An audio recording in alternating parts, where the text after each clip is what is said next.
Une autre information, alors là, vous allez me dire, oui, c'était prévu. Enfin bon, qu'est-ce que vous en pensez? Le commandant des forces armées américaines en Europe a annoncé son retrait du centre stratégique de Rechno, c'est en Pologne.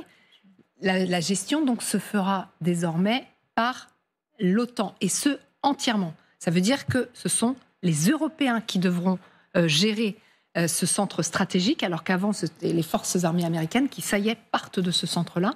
Est-ce que ça veut dire que, ça y est, c'est la première pierre posée à l'ère post-américaine? On va commencer à devoir se débrouiller sans les soldats américains, sans l'Amérique. C'est en tout cas un recul par rapport à la politique de son prédécesseur, M. Biden. C'est-à-dire que M. Biden, au moment de la guerre en Ukraine, avait renforcé les troupes américaines de l'ordre de 20 000 soldats. 20 000 soldats. Et là, Trump vient apparemment, selon la NBC, donc c'est l'information de presse américaine, le Pentagone envisage effectivement de retirer la moitié de ces 20 000 soldats. Mais vous savez tout. J'espère. Oui. La moitié. Eh bien voilà, c'est peut-être ça. Simplement, le retirer de la Pologne, c'est quand même un geste qui n'est pas anodin. Parce que la Pologne est en première ligne.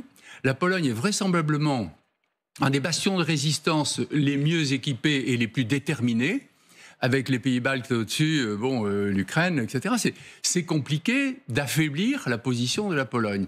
Il m'étonnerait beaucoup que les Polonais soient enchantés de ce recul, puisque demander au contraire beaucoup plus d'avions, peut-être même y demander des armes nucléaires. Donc vous voyez le gap gigantesque qui est en train de se creuser entre la position et les demandes polonaises et la position américaine. Ça ne va pas, bien sûr, rassurer tous les alliés américains en Europe, ça ne nous rassure pas sur l'OTAN, dont certains ont dit que non, que les Américains devaient rester dans l'OTAN, certains responsables américains d'assez haut niveau d'ailleurs. Monsieur Macron, on l'entend plus beaucoup, il fait un peu petit garçonnet à côté de Donald Trump dans le bureau ovale, enfin près de la cheminée où il reçoit. Manifestement, il est très souriant quand il entend des horreurs. Ce garçon a un sang-froid assez remarquable, mais il est obligé d'avaler ses couleuvres. Et nous, eh bien, nous avalons aussi des couleuvres et nous devons. C'est ce que je pense font les états-majors français, que ce soit politiques ou militaires. C'est ce que nous sommes essayés de faire, c'est comment combler les cases de cet organisme fantastique qu'est l'OTAN, avec des forces qui remplaceraient petit à petit, ou des compétences qui remplaceraient petit à petit celles des Américains. C'est pour l'instant et directement à peu près impossible. Il faudra du temps pour ça, mais ceci est un élément supplémentaire qui nous fait encore douter du soutien de notre ex-allié américain. Ouais, le mot ex-allié, on va retenir. Il faut juste se rendre compte que cette base, elle est à 1 heure de route de la frontière ukrainienne. C'est de là où était organisée toute l'aide occidentale. C'est le grand hub logistique, en fait, qui, depuis le début de la guerre, permet en effet à l'Ukraine, qui est juste de l'autre côté de la frontière, en effet, de recevoir cette aide occidentale et américaine en premier lieu. C'est intéressant ce qui se passe sur cette base de Rechno, parce qu'en fait, c'est le premier signe concret du désengagement américain au sein de l'OTAN. Et c'est exactement, pour avoir eu quelques confidences à l'intérieur de l'OTAN, ce que redoutent les Européens depuis l'arrivée de Donald Trump, ces déclarations fracassantes sur l'OTAN. C'est-à-dire qu'il y a un moment, une volonté véritablement américaine de retirer certaines troupes, en effet, qui ont été envoyées en renfort par Joe Biden, du matériel aussi qui est disposé par les Américains sur le sol, sur ce flanc oriental de l'OTAN. Pourquoi ? Parce que Donald Trump, et on le voit plus que jamais ces derniers jours, la menace pour les États-Unis, c'est avant tout la Chine, c'est avant tout l'Asie.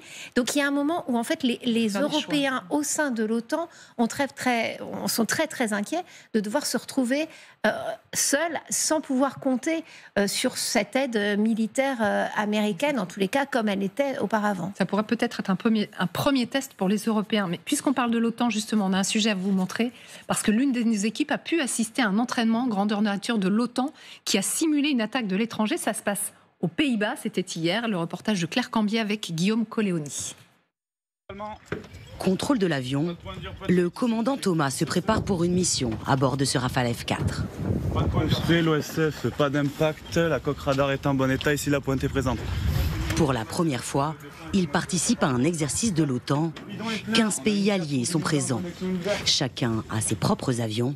La difficulté, s'adapter. On comprend les capacités des uns et des autres pour essayer de voir quelles sont les forces des uns, les faiblesses des autres et d'utiliser au mieux tout le monde. C'est pas simple, mais on s'entraîne pour ça et du coup ça se passe plutôt bien. 90 avions mobilisés, Rafale, F-35, Eurofighter. Le but, apprendre à travailler main dans la main. Ici, un avion de l'Alliance, piloté par un Belge, ravitaille un avion français. L'exercice est une simulation de l'article 5 du traité de l'OTAN, une attaque contre un pays allié. Un entraînement et une démonstration de force.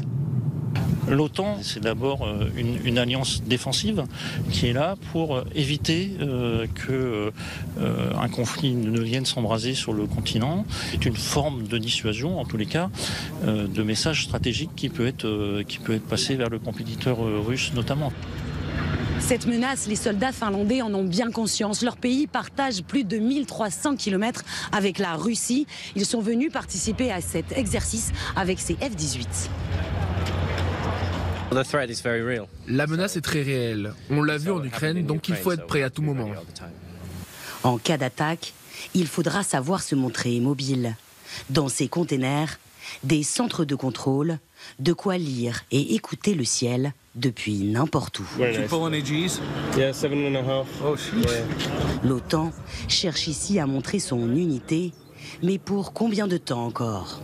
Nous avons récemment élu un nouveau président aux États-Unis et on essaye encore de comprendre la politique exacte qui s'en suivra. Mais je sais que l'on restera présent en Europe, comme nous le sommes actuellement à Ramstein Flag. Certains alliés européens travaillent d'ores et déjà à un rééquilibrage, augmentation du budget de la défense et des troupes déployées en Europe. Voilà, on disait premier test pour l'OTAN, en tout cas avec cette base que les Américains abandonnent. On verra ce que peuvent faire les troupes européennes sans l'allié américain.